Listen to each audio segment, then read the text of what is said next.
Hello, fellow questers. My name is John, and today we're going to be talking about forming player-character relationships.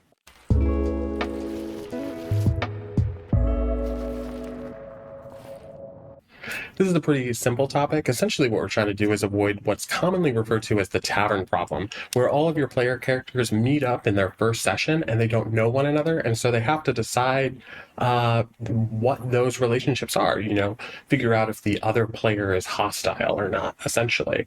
Some gaming groups can completely override this and say, we were friends from the very beginning, we know one another, and that's perfectly fine, but I do have another suggestion for you.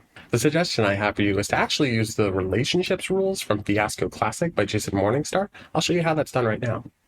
So the way that this works is we would flip open to a relationships table somewhere in the book, and we roll 2d6 to determine the relationship we have. You see I got a 2 and a 3, so a 2 could either be work or it could be the past. And so we'll go with the past, and then that remaining 2 would be grew up together back in the East. Now, if a player is uncomfortable with that or doesn't think it really works thematically with their character, they could always flip that around so that it's 2-3, and so that's work, and then it's supervisor employee.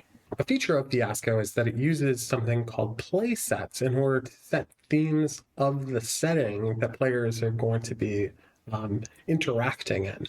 And so with each one of these play sets, there are different types of relationship tables, and all of those relationships are very key to like the specific type of setting.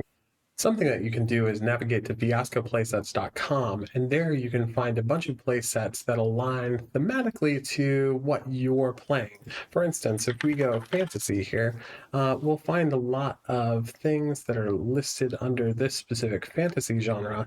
And see, there's something called the Dungeon Delve, which we could use to form our relationship for something that thematically aligns to our more traditional swords and sorcery or fantasy setting.